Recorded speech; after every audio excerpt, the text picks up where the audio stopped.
여러분 안녕하십니까? 어젯밤부터 내린 많은 비로 수도권과 충청, 강원 지역에 피해가 잇따랐습니다. 오늘 밤에도 집중호우가 예보돼 있습니다. 서울 포함한 수도권 피해 상황 먼저 볼 텐데요. 경기도에선 차량과 주택, 학교 건물과 농경지가 물에 잠기는가 하면 토사가 무너져 내려 도로와 담벼락을 덮치기도 했습니다.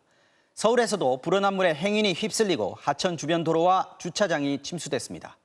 동부간선도로와 잠수교 등 통제된 도로도 많았습니다. 먼저 유서영 기자가 수도권 피해 상황 정리했습니다. 하천에서 넘친 물에 산책로가 잠기고 근처 도로까지 물이 들어찼습니다. 나뭇가지와 쓰레기, 각종 부유물들이 물살과 함께 소용돌이칩니다. 상습 범람구역인 이곳은 올해도 침수를 피하지 못했습니다. 도로를 가득 채운 흙탕물 사이로 엉금엉금 기어가는 차량들. 집중호우를 못 견딘 배수관은 빗물을 거꾸로 뿜어냅니다.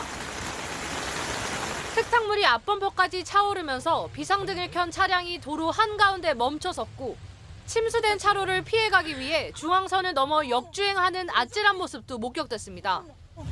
왜 저래? 어머머. 흰 거품을 일으키며 거세게 흐르는 하천에선 인명사고까지 날 뻔했습니다. 어떡해? 어머, 큰일 났네. 물살에 휩쓸려 제대로 몸을 가누지 못했던 이 남성은 겨우 대피해 목숨을 건졌습니다. 경기도 용인의 아파트 건설 현장에선 웅덩이에 고인 빗물을 퍼내던 도중 70대 노동자가 3m 깊이의 웅덩이에 빠져 숨졌고 야외 축구 연습장의 옹벽이 빗물의 무게를 견디지 못하고 무너져 내렸습니다. 상당히 비가 많이 내리는 상태였는데 큰 바위나 이런 것도 좀 떠지는 소리가 난다. 경기도 수원에서는 중고차 전시장이 잠기면서 차량 40여 대가 침수됐습니다. MBC 뉴스 유서영입니다. 지난밤 충청권에선 1시간에 100mm, 말 그대로 물폭탄이 쏟아졌습니다. 며칠 동안 이어진 비에 지붕이 무너져서 90대 노인이 숨졌고 침수 피해가 속출했습니다. 강원도와 충남엔 산사태 위험이 높아졌습니다. 이어서 김광현 기자입니다. 지붕 일부가 완전히 내려앉았습니다. 이틀 동안 내린 비에 지붕이 무거워졌고 오래된 석가래가 버티지 못한 것으로 추정됩니다. 이 집에 혼자 살던 90대 노인은 무너진 지붕에 깔려 숨진 채 발견됐습니다. 피가 조금씩 오는 게 자꾸 스며들었나 봐. 그렇게 거기 석가래 같은 게 썩어가지고 갑자기 이제 무너진 거지. 충남 서산에는 1시간 만에 100mm가 넘는 기록적인 폭우가 쏟아졌습니다. 아파트 지하실은 물바다로 변했고 변압기가 침수돼 100여 가구에 전기 공급이 10시간 넘게 끊겨 큰 불편을 겪었습니다. 지하에 물이 차니까 변압기가 이제 아마 2시부터 이제 정전이 탁 돼가지고 밤사이 시간당 100mm가 넘는 강한 비가 내리면서 이렇게 교량이 끊기고 제방이 무너지는 등 곳곳에서 피해가 잇따랐습니다. 비 많이 왔어요. 막 들어부었어요. 도로가 그냥 뭐 내갈 같았어. 논 같은 데 무너지고 웬만하면 길 다 잘라지고. 역시 시간당 60mm의 물폭탄이 떨어진 충북에서도 하천 두기 무너지면서 3,300제곱미터가 넘는 논이 흙탕물에 잠겼습니다. 아침에 식전에 나오니까 이렇게 됐어요. 속이 상해서 밥도 못 먹었어. 강원도 영월에서는 빗길을 달리던 승용차가 가로수를 들이받고 도로 옆으로 추락해 동승자가 크게 다쳤습니다. 충청에서는 20여 명이 고립됐다가 구조됐고 전국적으로 대형마트와 주차장에 빗물이 들이닥쳐 침수 피해가 잇따랐습니다. 산림청은 충남과 강원도의 산사태 경보 수준을 주의 단계로 유지하면서 각별한 주의를 당부했습니다. MBC 뉴스 김광현입니다. 네, 경기 북부와 서울에 많은 비가 내리면서 한강과 주변 하천의 수위도 높아졌는데요. 하천 주변 도로들이 물에 잠기면서 교통 통제가 이어지고 있습니다. 2년 만에 전면 통제된 서울 잠수교부터 살펴보겠습니다. 자, 김정우 기자, 지금 어떤 상황입니까? 네, 한때 시간당 강수량 11mm의 폭우가 쏟아졌지만 지금 빗줄기는 다소 잦아든 상태입니다. 반포 한강공원 벤치는 모두 물에 잠겼습니다. 이곳 잠수교 수위는 오후 6시쯤 7m를 넘겼는데요. 오전부터 일찌감치 기준 수위를 넘겨 차량과 보행자의 통행이 제한되고 있습니다. 잠수교 전면 통제는 2020년 이후 2년 만입니다. 이처럼 한강 잠수교가 잠긴 건 집중호우로 팔당댐에서 방류량이 늘어났기 때문입니다. 현재 초당 7,700톤 이상 방류되고 있는데요. 한강 홍수통제소는 서울 탄천의 대곡교와 남양주 왕숙천 진관교, 포천 영평교 등에 홍수주의보를 발령하기도 했습니다. 자, 오전부터 주요 간선도로 운행이 통제된 곳이 적지 않았었는데 지금 퇴근 시간입니다. 지금 도로 상황 어떻습니까? 네, 지금까지 서울에 180mm 이상의 비가 내리면서 서울 주요 간선도로 통제가 이어지고 있습니다. 오전 들어 잠깐 낮아지는 듯했던 중랑천 수위가 다시 높아지면서 동부간선도로 전 구간이 오후 1시 반부터 다시 통제되고 있습니다.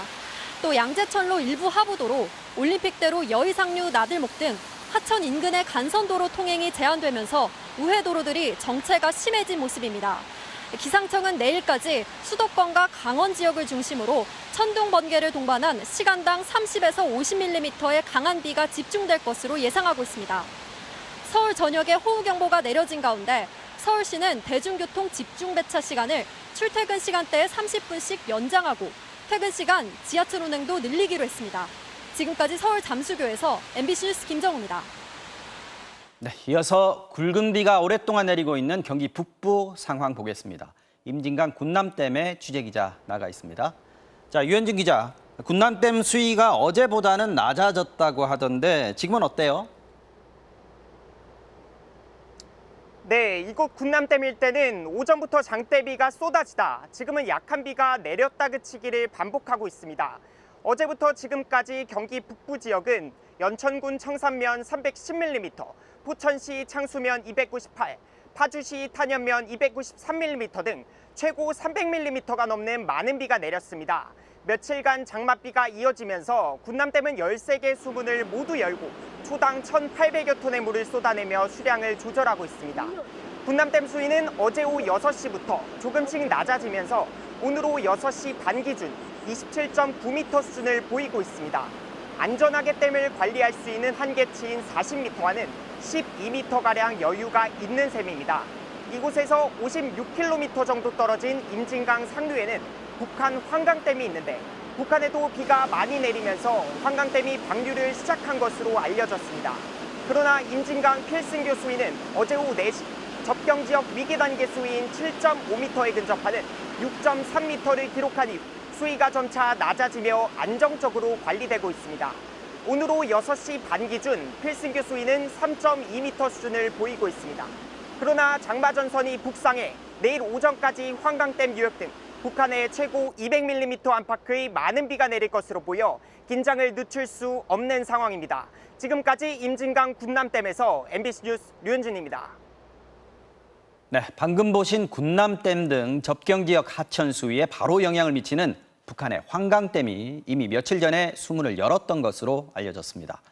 정부는 이미 북한의 방류 사실을 파악했던 것으로 보이는데 정작 임진강의 수위가 낮아지기 시작한 오늘 오후에야 환강댐 방류 사실을 밝히고 북한에 유감 표명을 했습니다. 뒷북 대응이 벌어진 거죠. 곽순규 기자가 취재했습니다. 이틀 전 권영세 통일부 장관이 급히 군남댐을 찾았습니다. 우리보다 앞서 장마가 시작된 북한이 환강댐에서 물을 흘려보낼 경우 직접 영향을 받는 남측 댐이기 때문입니다. 통일부는 피해를 예방해야 한다며 북한에 방류할 경우 미리 알려줄 것을 요청했습니다. 남북 합의에 따라 북측이 북측 수역의 댐 방류 시 사전에 우리 측에 통지해 줄 것을. 그런데 이 발표가 있을 때쯤 이미 북한은 환강댐을 방류하기 시작했던 것으로 보입니다. 정부는 오늘 오후 군 당국자의 설명으로 북한이 수위 조절 차원에서 환강댐을 며칠 전부터 방류하고 있었던 걸로 추정된다고 밝혔습니다. 이어 통일부도 북한이 최근 환강댐 수문을 개방했을 가능성이 높다고 판단한다며 북측이 아무런 사전 통지를 하지 않은 것에 대해 유감스럽게 생각한다고 밝혔습니다. 군사분계선과 가장 인접한 임진강 필승교의 경우 그제 밤부터 수위가 6m를 넘었습니다. 반면 정작 정부가 방류 파악 사실을 밝히고 유감을 표명했던 오늘 오후엔 필승교의 수위는 3m 초반으로 낮아졌습니다. 홍수 피해가 우려되던 시점엔 침묵하다가 수위가 낮아지고 나서야 대응에 나선 결과가 됐습니다. 이에 대해 통일부 당국자는 방류 추정 사실을 숨긴 것은 아니며 분석하는 시간이 걸렸다고 이해해달라고 해명했습니다. MBC 뉴스 박승규입니다. 네, 크고 작은 비 피해 소식 계속해서 들어오고 있는데 이곳저곳 사전 점검 물론 중요하지만 오히려 위험에 빠질 수 있으니까 비와 바람, 강물 유의해서 보시고 피해 입지 않게 조심하시기 바랍니다. 전국의 시청자 여러분께서 보내주신 피해 제보 영상 이유경 기자가 종합했습니다. 오늘 낮 경기 양평군. 산에서 흙탕물이 거침없이 쏟아지고 도로는 토사와 나뭇가지로 뒤덮였습니다. 도로의 승용차는 흙탕물 앞에 멈춰선 채 와이퍼만 부단히 움직입니다. 아파트 단지에도 흙탕물이 들이닥쳤습니다. 발목 높이까지 차오른 물이 폭포처럼 쏟아지고 단지 안이 토사로 가득 찼습니다. 주택가 도로도 물에 잠기면서 승용차가 바퀴 높이까지 차오른 빗물에 고립되기도 했습니다. 하천 범람도 잇따랐습니다. 경기 파주시 공릉천이 넘치면서 산책로와 놀이터가 흙탕물로 뒤덮였고 남양주 왕숙천 주변 도로도 밤새 내린 폭우에 완전히 잠겨 교통이 전면 통제됐습니다. 성남 탄천은 범람한 흙탕물이 주변을 가득 메우면서 거대한 강처럼 변한 모습입니다. 빗길 사고도 이어졌습니다. 오늘 오전 11시 반쯤 평택 제천고속도로 남한성 나들목에선 5톤 화물차가 미끄러져 요금소를 가로막았고 비슷한 시각 영동고속도로 광교터널에선 25톤 화물차가 미끄러졌습니다. 차량이 터널 출구를 막아서면서 강릉 방향 통행이 1시간 10분가량 통제되자 운전자들이 터널 내부를 역주행하기도 했습니다. 수도권 제일순환고속도로 노고산 터널 인근에선 식용유 실은 화물차가 빗길에 미끄러져 식용유 수십 통이 도로에 쏟아졌습니다. 이 사고로 고속도로 4차선 중 한 개 차로가 1시간 동안 통제됐습니다. MBC 뉴스 이유경입니다.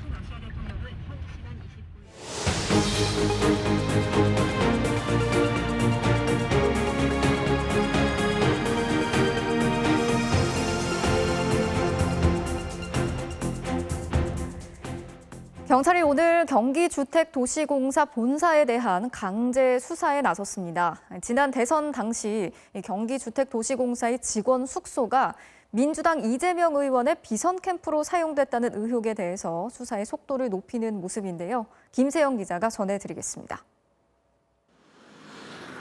경기도 수원에 있는 경기주택도시공사. 더불어민주당 이재명 의원 관련 의혹을 수사 중인 경찰이 오늘 오전 이곳을 3시간가량 압수수색했습니다. 도시공사 합숙소가 지난 대선 당시 이 의원의 비선 캠프였다는 의혹에 대해 강제 수사 절차에 착수한 겁니다. 앞서 공사 측은 지난 2020년 8월 성남시 순회동의 아파트 한 채를 전세금 9억 5천만 원에 2년간 임대했습니다. 직원들을 위한 숙소로 쓰겠다는 거였는데 공교롭게도 옆집이 당시 경기지사였던 이 의원의 자택이어서 논란이 불거졌습니다. 당시 국민의힘은 해당 아파트가 대선 준비에 불법적으로 활용된 것이 아니냐는 의혹을 제기했습니다. 4명 합숙을 위해 무려 9억 5천만 원 전세가를 부담하며 60평대 아파트를 임차했다는 얼토당토 않는 해명으로 또 이현욱 전 경기주택도시공사 사장이 이재명 지사의 측근이라고 주장하며 이 전 사장을 검찰에 고발했습니다. 하지만 이 전 사장은 경기도 전역에서 자체적인 판단에 따라 합숙소를 운영하고 있고 개별적인 계약 내용을 보고받지도 않았다며 반박했고 민주당도 같은 입장이었습니다. 누가 전세 사는 게 그게 왜 대선 이슈인지 잘 모르겠어요. 직원기숙사가 뭐 선거 대책기구라고 할 수는 없잖아요. 경찰은 지난 4월 해당 아파트 관리사무소를 압수수색한 데 이어 경기주택도시공사까지 수사한 만큼 조만간 이 전 사장 등에 대한 소환 조사 여부를 결정할 것으로 보입니다. 경찰이 성남FC 후원금과 경기도 법인카드 유용, 백현동 개발 특혜 의혹에 이어 주택도시공사 합숙소 문제까지 수사에 나서면서 대선 당시 제기됐던 이재명 의원 관련 의혹 전체를 겨냥하고 있는 양상입니다. MBC 뉴스 김세영입니다. 국민의힘 이준석 대표가 사면 초과에 궁지로 몰리는 상황이 계속되고 있습니다. 친윤석열계로 꼽히는 이 대표의 비서실장이 갑자기 그만두면서 윤심도 떠났다는 반응이 나오고 있고요. 이 대표의 성접대 의혹에 대한 경찰 수사도 속도를 내고 있습니다. 김민창 기자가 전해드리겠습니다. 지난 3월 대선 승리 이후 국민의힘 이준석 대표의 비서실장에 임명된 박상민 의원. 대표적인 친윤석열계 인사로 분류됩니다. 당선인께서 박성민 의원에게 당과 그리고 또 당선인 간에 그리고 또 원내대표와의 가교 역할을 하기에 박성민 의원이 적임자이기 때문에 꼭 맡아주셨으면 좋겠다는. 그랬던 박 의원이 오늘 돌연 사임했습니다. 이유는 일신상의 사유라고만 밝혔는데 당내에선 윤 대통령이 성접대 무마 의혹에 휩싸인 이준석 대표를 이른바 손절했다는 반응이 나오고 있습니다. 윤 대통령의 핵심 측근들, 윤핵 간의 공세도 거세지고 있습니다. 친윤계 핵심 의원은 MBC에 박 의원이 참다 못해 그만둔 거라고 말하며 의원들이 이 대표에게 더 이상 돌아나면 안 된다는 격앙된 반응을 보였습니다. 이 대표는 박 의원의 사임과 윤 대통령의 의중이 큰 관계가 없다는 듯 말했습니다. 윤심이 떠나온 거 아니냐라고 뭐 그런 해석은 가능하겠지만 어제 박성민 의원과의 대화에서 뭐 그런 내용은 없었습니다. 하지만 SNS에선 복잡하게 생각할 거 없이 그들이 감당할 수 없는 방향으로 달리면 된다며 윤핵관들과의 일전을 불사하겠다는 뜻을 내비쳤습니다. 윤리위가 열리기 전 사퇴할 수 있다는 일각의 전망도 일축했습니다. 이런 가운데 경찰은 서울구치소를 방문해 성접대 의혹을 제기한 모기업 대표 김성진 씨에 대한 접견 조사를 벌였습니다. 변호인은 김 씨가 박근혜 전 대통령이 자신의 회사를 방문할 수 있게 힘써달라며 이 대표에게 성상납을 포함해 20여 차례 접대를 했고 진술도 구체적이라고 주장했습니다. 대통령을 모실 수 있는 방법에 대해서 자기가 도와줄 수 있다라고 표현을 했고 이게 아마 알선수재의 핵심이 될 것 같습니다.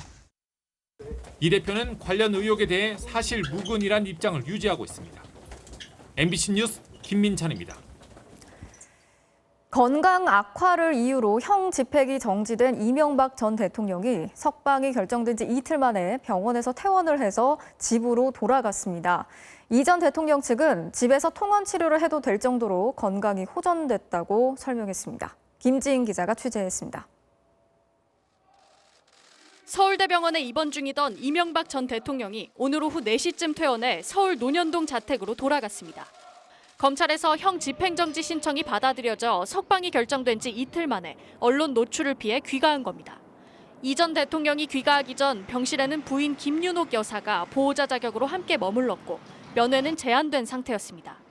이 전 대통령 측 변호인인 강훈 변호사는 오늘 오전 의사들이 모여 의논한 끝에 통원 치료가 가능하다고 판단해 퇴원 지시를 받았다고 밝혔습니다. 일주일 넘는 입원 치료로 건강이 호전됐고 의료진도 곧바로 다시 악화될 것 같지 않다고 판단한 것이라고 설명했습니다.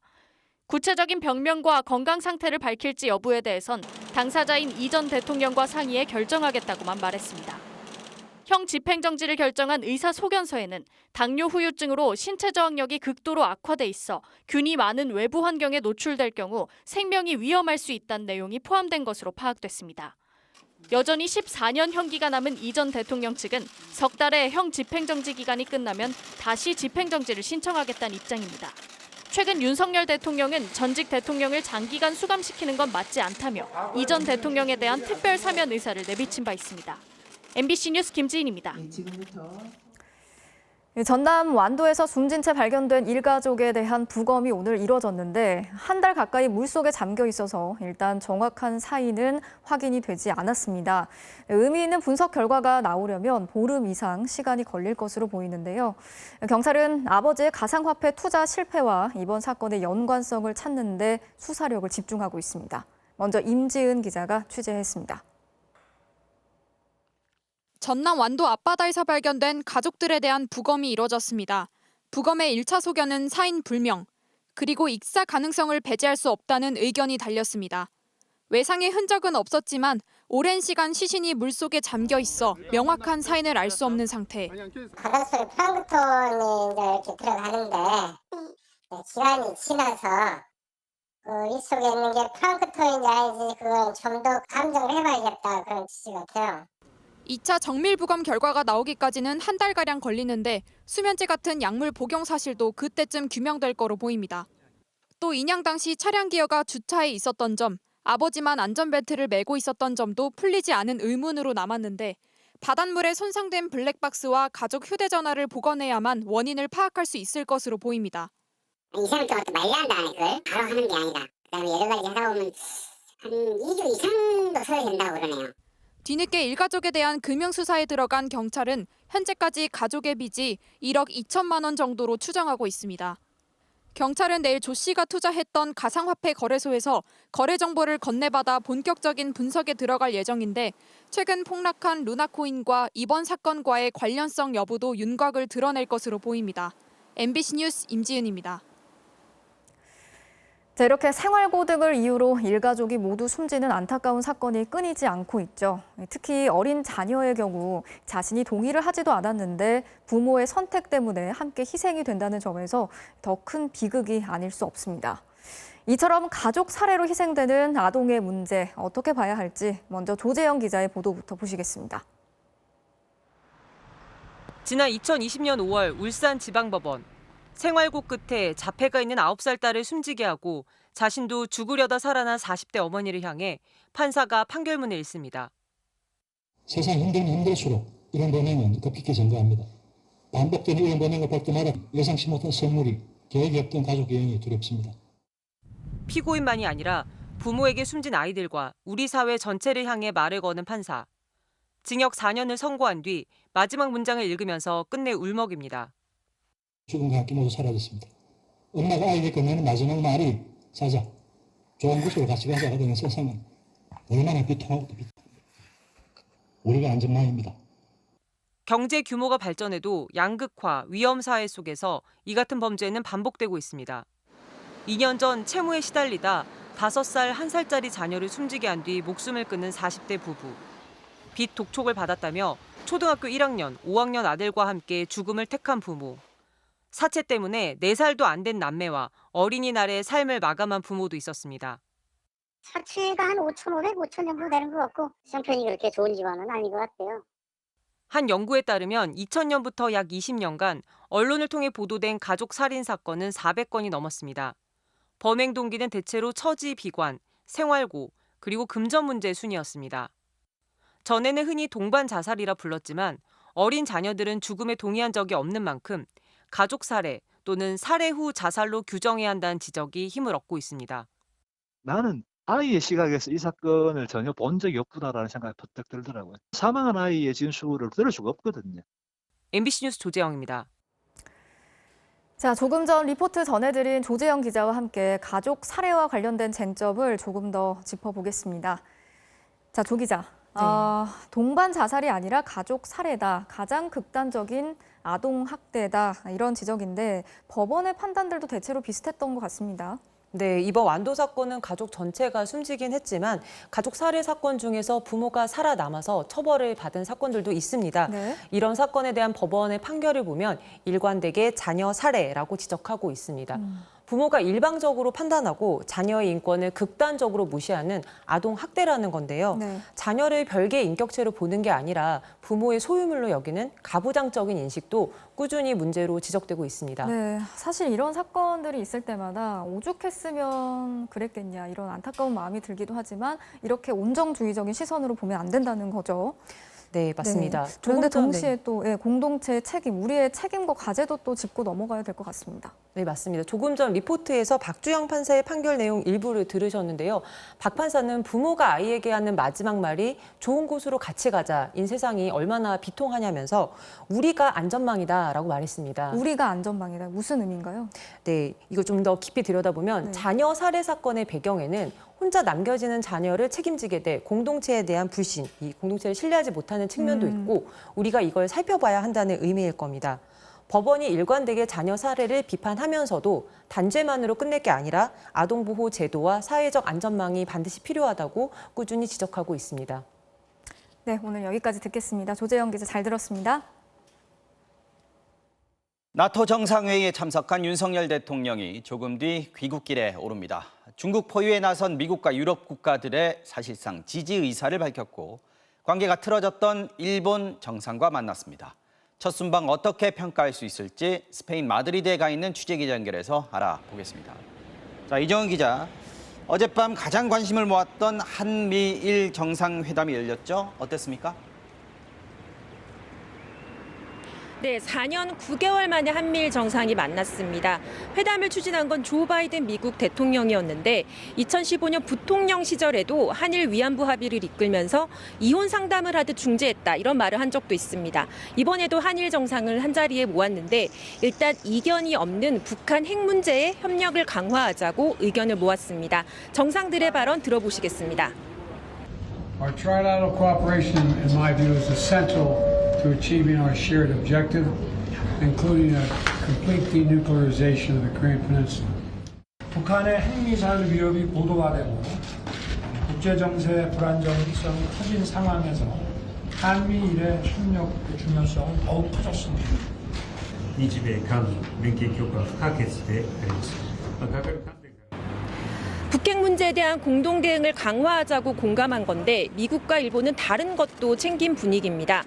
미국은 그동안 소원했던 한국과 일본을 묶어서 동북아시아 전략을 추진할 기반을 마련했고요. 일본은 북핵 위협을 근거로 3국 공동 군사훈련이나 군비 확장을 추진하고 싶다는 뜻을 재차 밝혔습니다. 한미일을 중심으로 북한 문제를 풀겠다는 윤석열 정부의 구상도 선명해졌습니다. 한국이 운전대를 잡고 미국과 중국 사이에서 균형을 잡아 북한 문제에 접근했던 문재인 정부의 방식과는 달라졌습니다. 자, 원래 이번 순방 목적은 어제 열린 나토 정상회의 참석이었잖아요.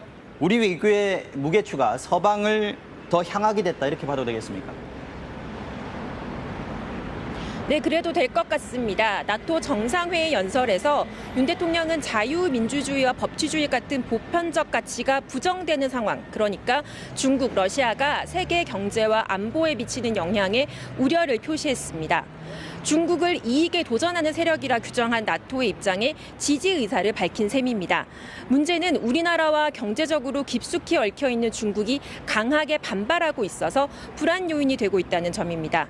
결국 미국, 유럽 대 중국, 러시아라는 신냉전 구도에서 한국이 서방과 한층 더 밀착하는 모습인데 여기에 중국, 러시아, 북한도 대응책을 고민할 거라 이에 따른 외교적 불안을 해소할 대책도 필요해 보입니다. 자, 이번이 윤석열 대통령의 첫 해외 순방이어서 외교 시험대의 성격도 있는데 논란이 된 상황도 좀 있었습니다.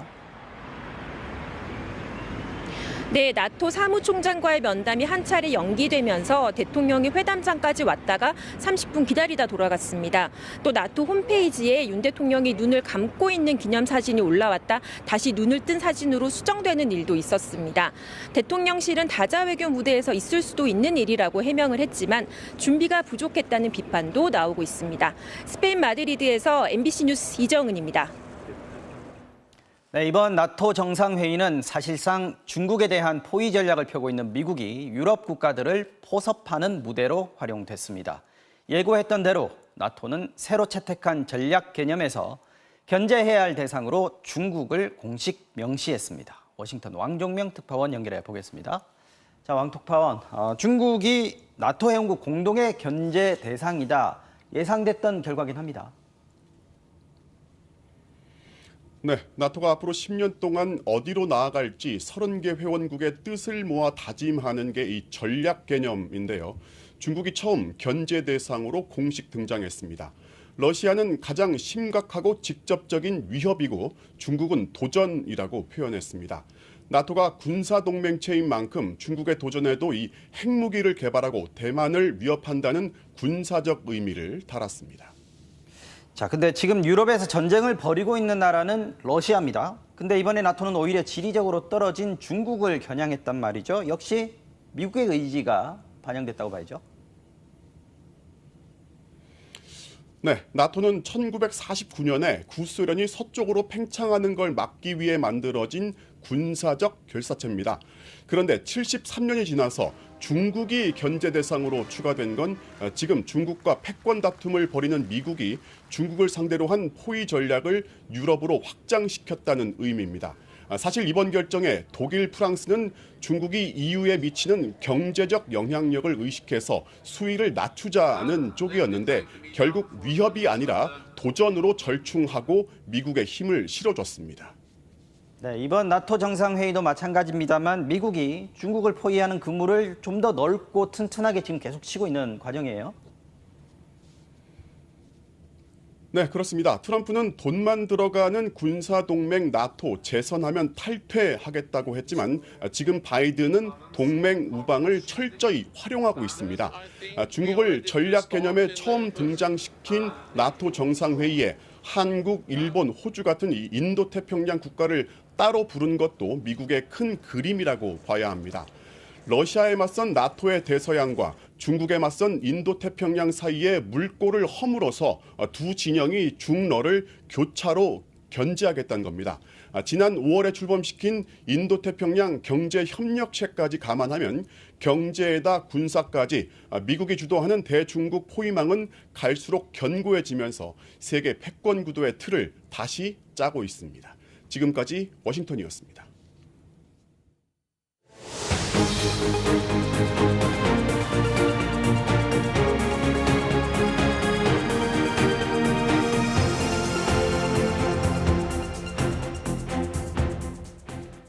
내년 최저임금이 올해보다 5% 올라서 1시간에 9,620원으로 결정됐습니다. 이번에도 노사 양측은 의견을 좁히지 못했고 결국 막판에 공익위원들이 주도해 표결로 결정했습니다.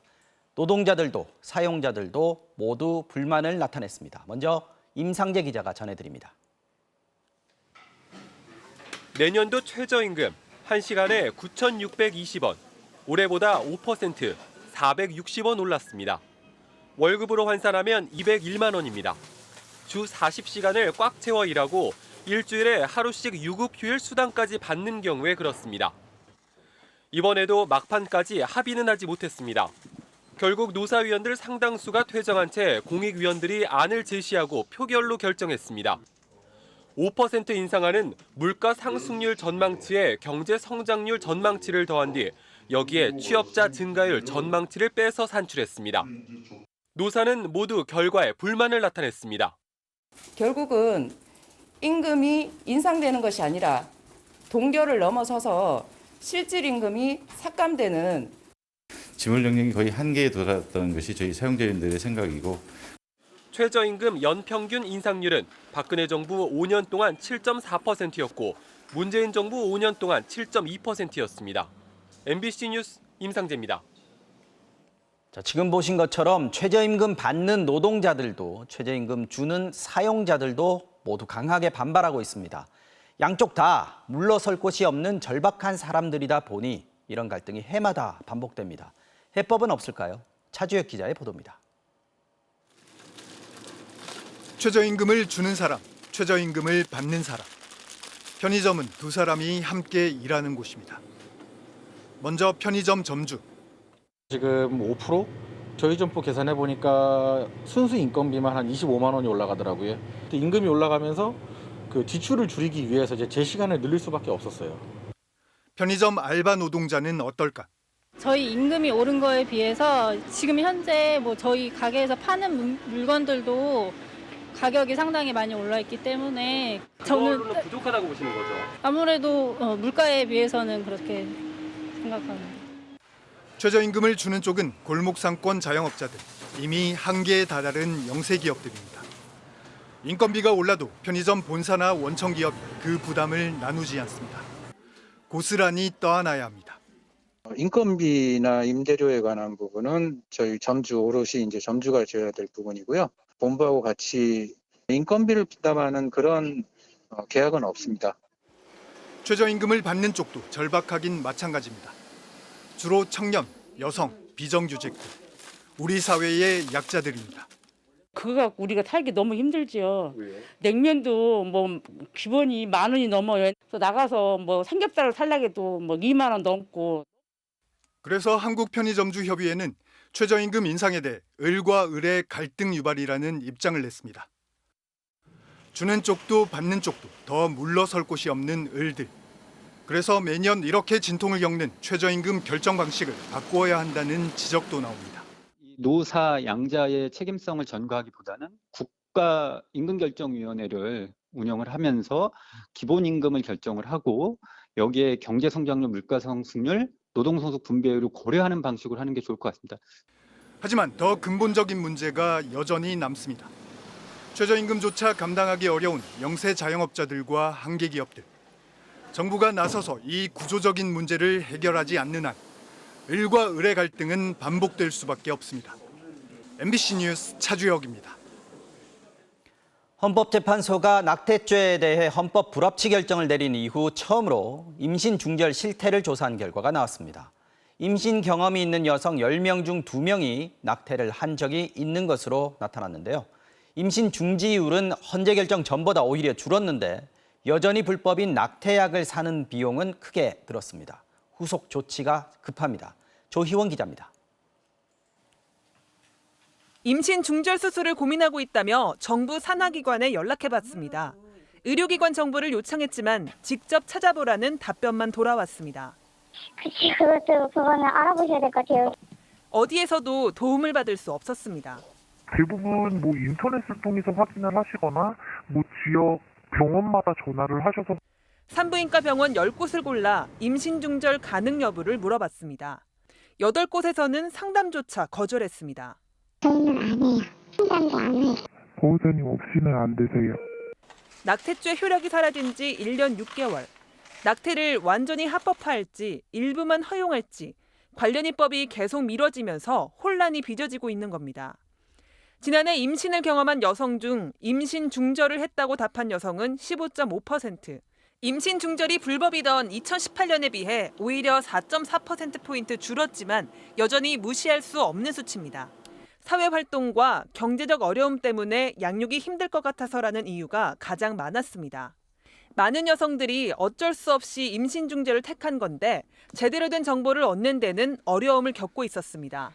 절반 이상이 의료인이 아닌 온라인이나 친구 등을 통해 정보를 구했습니다. 특히 100명 중 8명은 국내에서 허가되지 않은 낙태약을 사용했는데 이 중 5명은 추가로 수술까지 해야 했습니다. 3년 전과 비교하면 약에 50만 원을 넘게 지출한 사람도 2배 이상 늘었습니다. 후유증은 상당했지만 치료는 미흡했습니다. 임신 중절을 한 여성 10명 중 6명은 정신적 후유증을 호소했는데 이 중 17%만 치료를 받았고 신체적 증상을 경험한 여성들도 절반 가까이 치료를 못 받았습니다. 역시 정보 부족 때문이었습니다. 지금이라도 할 수 있는 부분들, 건강보험 적용이라든지 미프진 도입이라든지 좀 더 안전한 시술을 할 수 있게 의료 가이드라인들 이런 것들은 낙태와 관련해 발의된 형법 개정안은 6건, 3년째 상임위를 통과하지 못하고 있습니다. MBC 뉴스 조희원입니다. 주간에는 물론이고 새벽 배송 업무까지 하던 한 50대 배송 기사가 자신의 차량 안에서 숨진 채 발견된 사연 어제 전해드렸죠. 이렇게 경무에 시달리는 배송 기사들의 현실을 저희가 조금 더 들여다봤습니다. 눈이 오나 비가 오나 야외에서 일을 해야 하고요. 할당량이 늘어서 초과 근무도 일상이 됐다고 합니다. 김민영 기자가 새벽 배송 현장을 전해드리겠습니다. 장대비가 쏟아지던 오늘 새벽, 경기도 용인의 마켓컬리 적재장입니다. 배송기사들이 비를 맞으며 택배 상자들을 탑차에 실어 나릅니다. 이곳에선 마켓컬리가 직접 고용한 6개월 계약직 직원들과 하청업체에 위탁 고용된 지입기사들이 일하고 있습니다. 직고용 직원과 지입기사의 비율은 2대8 정도입니다. 현재 시각은 3시 50분. 장대비가 거세게 내리고 있지만 일부 배송기사들은 2시간 반이 넘도록 비를 맞으면서 상자를 탑차에 싣고 있습니다. 마켓컬리의 대표 상품인 샛별 배송은 아침 7시 전까지 마무리돼야 합니다.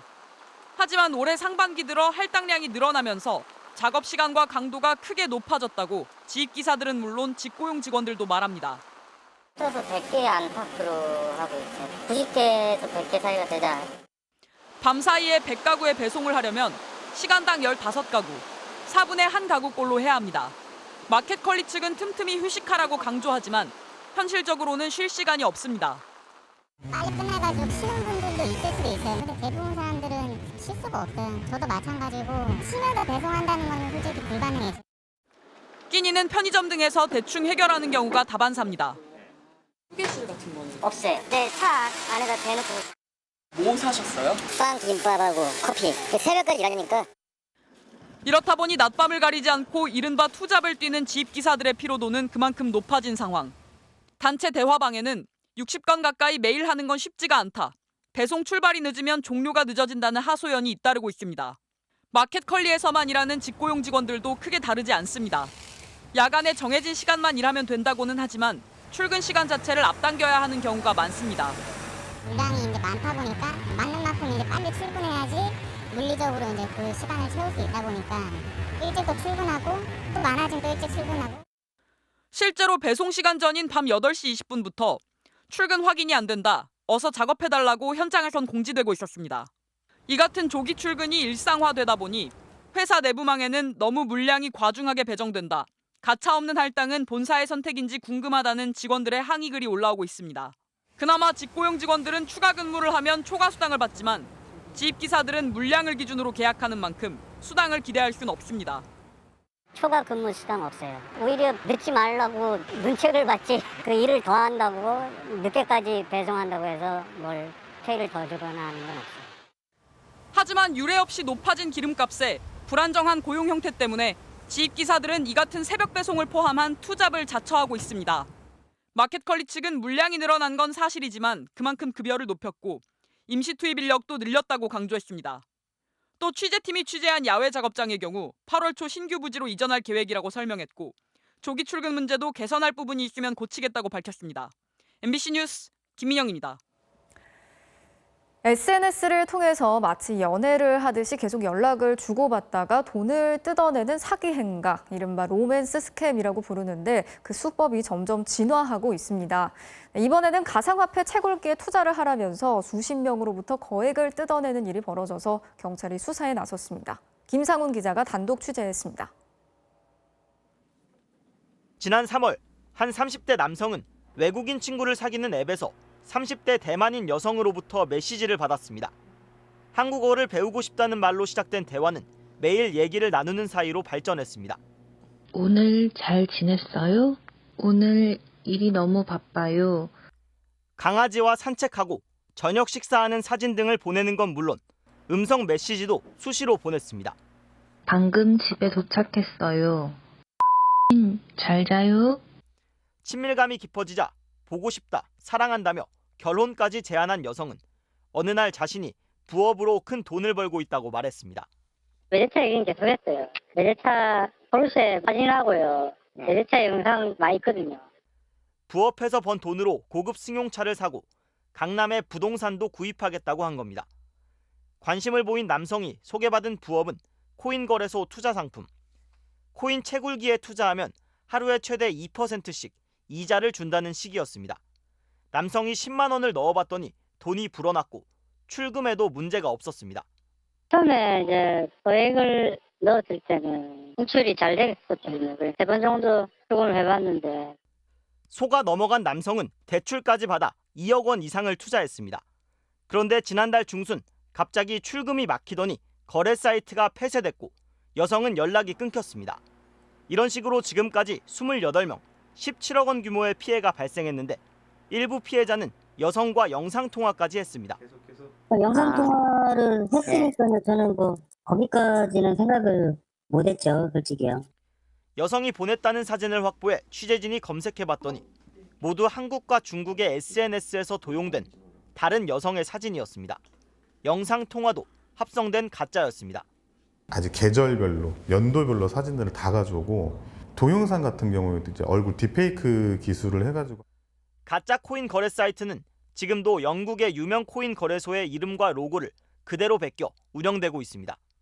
여성을 사칭한 SNS 계정도 사진과 이름만 바꾼 채 계속 활동 중입니다. 전국에서 피해 접수가 계속되고 있는 가운데 경찰은 고소장을 토대로 범인을 쫓고 있습니다. MBC 뉴스 김상훈입니다.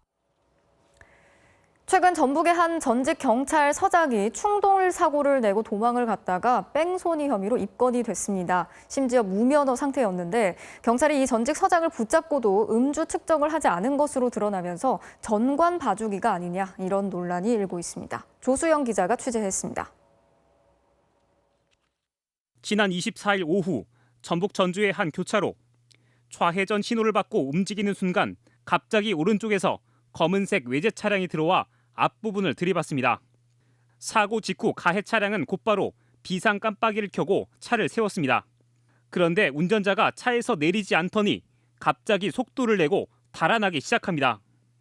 피해 운전자가 뒤쫓아갔지만 역부족이었습니다. 어디까지 가능하면 폭력을 내갖고 막 도주를 하는 거예요. 그래서 이건 아니다. 그래갖고 제가 112 신고하고. 신고 반나절 뒤 경찰은 60대 남성을 찾아냈습니다. 알고 보니 뺑소니를 친 사람은 전주 지역에서 경찰서장까지 지낸 퇴직 경찰이었습니다. 심지어 무면허였습니다. 그런데 경찰은 이 전직 서장을 붙잡고도 음주 측정을 하지 않은 것으로 드러났습니다. 피해자가 음주운전이 의심된다고 신고까지 했지만 그 사람이 머뭇머뭇하다가 도망간 이유는 음주를 했기 때문에 도망간 거 아니냐. 내 말이 그랬어요. 그랬더니 글쎄요 그러는 거예요. 경찰은 납득하기 어려운 해명을 늘어놓습니다. 현장 이탈해갖고 나중에 오신 분을 하면 추측은 하지만 간접 증거 이거는 법원에서 현장에서 측정한 거 한 거에 대해서만 인정을 해주지. 음주 상황이 의심되는 뺑소니 사고가 나면 보통 음주 측정이 이뤄집니다. 술 냄새가 안 나도 대부분은 뺑소니하고 별건으로 그래도 음주 감지는 대부분 하죠. 하루 지나도 하는데요. 서류를 남겨야 되는데. 곧바로 봐주기 논란이 일었고 피해자는 담당 경찰관을 직무유기 혐의로 검찰에 정식으로 고발했습니다. 경찰은 전직 전주 덕진경찰서장 이모 씨를 특가법상 도주치상 혐의로 입건하고 뒤늦게 음주운전 여부까지 조사하고 있습니다. MBC 뉴스 조수영입니다. 삼성전자가 세계 최초로 3나노미터 기술을 적용해서 반도체를 생산하기 시작했습니다. 현존하는 기술 중에 가장 얇은 회로를 넣을 수 있는 공정 기술인데요. 이 반도체 위탁 생산 시장에서 세계 1위를 달리고 있는 대만의 TSMC보다 반년이나 앞선 거라고 합니다. 김아영 기자가 전해드리겠습니다. 삼성전자의 첨단 반도체가 생산되는 화성 공장. 오늘부터 이곳에서 3나노미터 공정이 적용된 세계 최초의 반도체가 양산되기 시작했습니다. 연구원들이 들고 있는 게 3나노미터 공정으로 만든 웨이퍼입니다. 3나노미터는 머리카락 굵기의 10만 분의 3입니다. 회로와 회로 사이의 폭을 이만큼 좁혔습니다. 선폭이 좁아지면 같은 면적에 더 많은 회로를 심을 수 있습니다. 전력 소모가 줄어들고 성능도 좋아집니다. 게이트 올 어라운드 기술을 적용한 3나노 공정의 파운드리 서비스 또한 세계 최초로 제공하게 되었습니다. 삼성전자는 메모리 반도체의 최강자입니다. D램 반도체에서 삼성전자 43%, SK하이닉스 27%로 둘을 합하면 점유율이 70%가 넘습니다.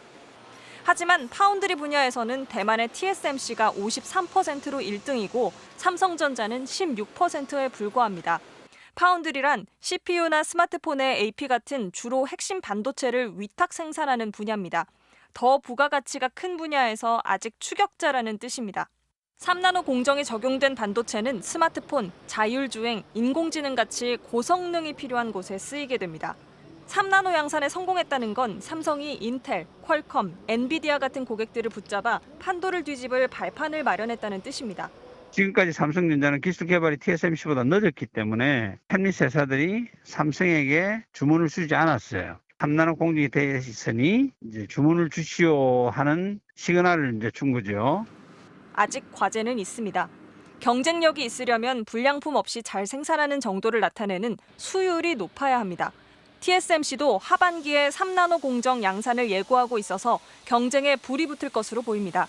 MBC 뉴스 김아영입니다. 경북 포항의 한 초등학교 앞 등굣길에 새끼 고양이 사체를 매달아 놓는 엽기적인 사건 지난주에 전해드렸는데요. 이 사건의 용의자인 30대 남성이 사건 발생 9일 만에 경찰에 붙잡혔습니다. 박성아 기자가 전해드리겠습니다. 초등학교 앞 골목길. 모자를 눌러쓴 남성이 몸을 숙여 무언가를 만지더니 갑자기 발로 짓밟습니다. 조금 뒤 황급히 뛰어 골목길로 사라집니다. 남성이 있던 길고양이 급식소에서는 새끼 고양이 사체가 발견됐습니다. 밥 시간이 되면 애들이 꼭꼭 기다리고 있어요. 그런데 애가 그렇게 됐다고 하니까 진짜 하늘이 무너지는 것 같았어요. 파란색 모자를 쓰고 황급히 달려가던 이 30대 남성이 9일 만에 경찰에 붙잡혔습니다. 방범용 CCTV와 차량 블랙박스 분석을 통해 남성의 동선을 파악한 경찰이 잠복을 하고 있다가 검거했습니다. 학교 학생들도 볼 수 있는 대로변 가까이에 있는 급식소에다가 거기서 범행을 저지른 걸 보면 혐오나 자신의 범죄를 사람들에게 드러내고 과시하고자 하는 심리가. 경찰은 이 남성에게 동물 학대 혐의를 적용해 입건하고 다른 학대 사건과의 연관성도 살펴보고 있습니다. 지난해 3월에는 초등학교 정문 앞에서 길고양이 급식소를 파손하는 한 남성의 모습이 CCTV에 찍혔고 범행 장소 바로 옆 폐가에서는 지난해 1월 농약과 함께 피를 토한 고양이 사체 10여 구가 발견됐습니다. 피를 토하고 쓰러져 있었죠. 주기적으로 급식소 파손이 잦았어요. 경찰은 남성이 진술을 거부하고 있다며 증거를 인멸하거나 도주할 우려가 있다고 보고 구속영장 신청을 검토하고 있습니다. MBC 뉴스 박성아입니다. 세계적인 권위의 반클라이번 콩쿠르에서 최연소로 우승을 차지한 피아니스트 임윤찬 군이 귀국을 해서 기자들을 만났습니다. 18살에 얻은 엄청난 성과에 신이 날 법도 하지만 조금의 동요도 보이지 않았다고 하는데요. 우승을 했다고 해서 달라질 건 하나도 없다는 임윤찬 군, 조국현 기자가 만나고 왔습니다. 18살에 이뤄낸 놀라운 성과, 그리고 이어진 신드롬에 가까운 열기. 어린 나이에 혹시나 들뜨고 흔들리지 않을까. 하지만 기우였습니다. 달라진 게 없습니다. 콩쿠르를 우승했다고 제 실력이 더 는 건 아니기 때문에 더 연습을 하도록 노력하겠습니다.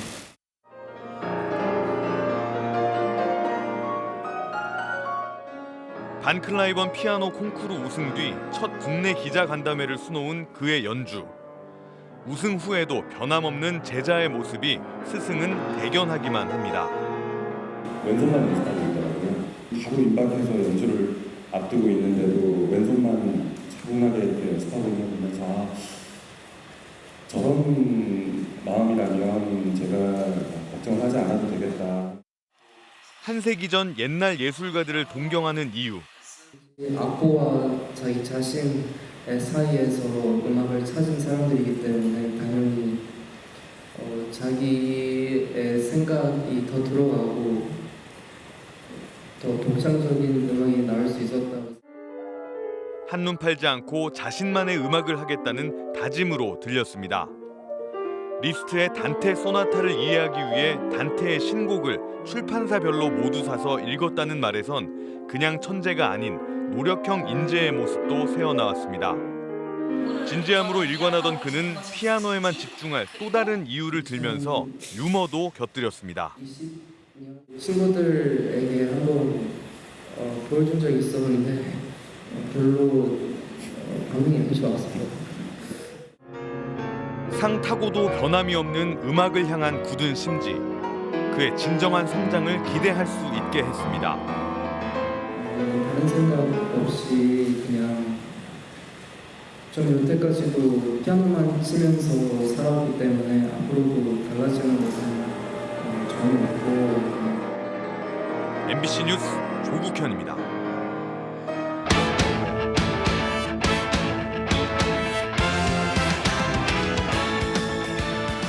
목요일 밤 스포츠 뉴스입니다. 황희찬 선수가 3주간의 기초군사 훈련을 마치고 오늘 퇴소했습니다. 프리미어리그의 훈련소 생활은 어땠을까요? 칠레와의 평가전에서 시원한 중거리포를 터뜨린 뒤 동료들의 응원을 받으며 훈련소에 입소했던 황희찬. 어느새 3주가 지났는데 웃음 가득한 얼굴로 돌아왔습니다. 아시안게임 금메달 때보다 더 즐거워 보여요. 힘찬 거수 경례와 함께 기초군사 훈련 수료를 신고합니다. 양손에는 상장이 2개. 체력 1등, 훈련 성적 1등이라는데 자꾸만 자랑하고 싶은가 봐요. 전우들과도 엄청 끈끈해졌다고 하네요. 제가 중대장 훈련병을 진짜 좀 영광스럽게 했는데 항상 운동하는 동료들하고 지냈었는데 또 저녁에는 이제 같이 얘기도 하면서 어떻게 지내왔는지 앞으로 나가선 또 어떤 것들을 할지. 동기들에게 가장 인기 있었던 이야기는 역시 반다이크 얘기네요. 당연히 축구 반다이크 진 썰이나 그런 것들은 요즘에는 거의 그냥 다 기본적으로 일단 물어보고 가는 것 같고 사실은 좀 조용히 있어야겠다라는 생각을 하고 사실 들어갔었는데 훈련소 동기로 황희찬과 절친이 되었다는 이분.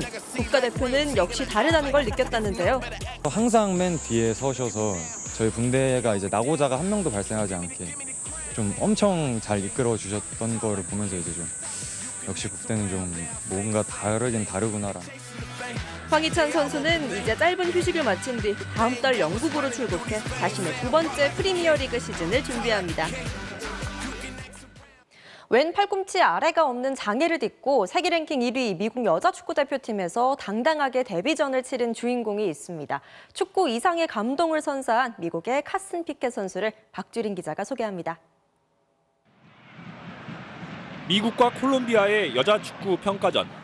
왼팔 일부가 없는 선수가 눈에 띕니다. 미국의 측면 수비수 카슨 피켓. 이달 처음으로 국가대표에 발탁된 피켓은 28살에 드디어 A매치 데뷔전을 치렀습니다. 태어날 때부터 왼팔꿈치 아래가 없었던 피켓. My parents growing up would never let me say the word can't, ever. I didn't even feel like I had one arm. I saw other kids do it and I was like, I can do that. 5살 때 처음 축구공을 잡은 피켓은 비장의 또래들과의 경쟁을 이겨내며 연령별 대표팀에 승선했고 2016년 프로 데뷔 이후 최근 100번째 경기를 치르기도 했습니다. Disability to me is just a word. I think that's what I've learned through sports. You can never settle for good enough. It's always more. 3년 전엔 가슴 뭉클한 장면도 연출했습니다. 경기장에 찾아온 2살 조셉과의 특별한 만남. We have cool arms. 피켓은 자신과 같은 장애를 가진 조셉과 감동의 하이파이브를 나눴고 이후 나이를 뛰어넘는 인생의 친구가 됐습니다. 불완전함은 아름답다는 문구를 한 팔에 새긴 채 도전을 멈추지 않는 피켓. 선수로서의 성공보다 더 큰 꿈이 생겼습니다. An arm is different than somebody else's uniqueness. I don't think it should ever be called a disability. I can give back to kids that need it the most or need that extra boost of confidence. I think that's winning in life. MBC 뉴스 박두린입니다. 우상혁 선수가 세계 육상 선수권 대회를 위해 오늘 미국으로 출국했습니다. 개성 넘치는 출사표도 유쾌하네요. 우상혁 선수의 출국 현장입니다. 플래시 세례와 취재 열기에 조금 놀란 눈치인데요. 너무 많이 웃었는데? 언제나 가득한 특유의 긍정 에너지와 유쾌함. 몸이 간지러워요, 사실. 그 분위기를 즐기고 싶고 그래가지고 빨리 뛰고 싶은 마음이 강합니다. 이렇게 관심 가져주시니까 기분 더 좋고 더 자신감이 더 생기는 것 같아요. 미국에서 16시간의 시차와 싸워가면서 컨디션 점검을 해야 하는데요.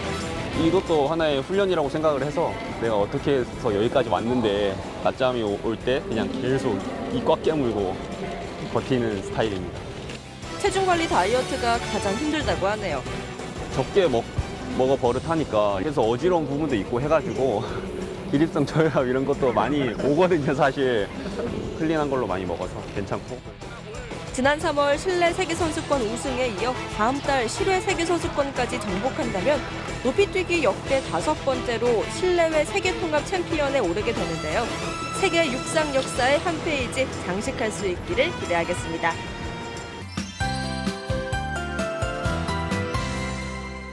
퇴근길 안전하게 귀가하셨는지요? 현재 비 상황부터 보시면 서울을 비롯한 수도권과 강원도의 강한 비구름은 북동쪽으로 이동을 해나가면서 여전히 곳곳에 시간당 30mm 안팎의 장대비를 뿌리고 있습니다.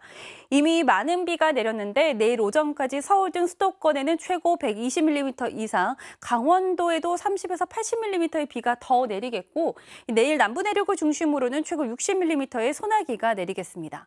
현재 서울을 비롯한 수도권에는 호우특보가 내려진 가운데 이 충청도는 비가 그치자마자 폭염주의보가 내려지는 등 폭염과 열대야가 더 심해지고 있는데요.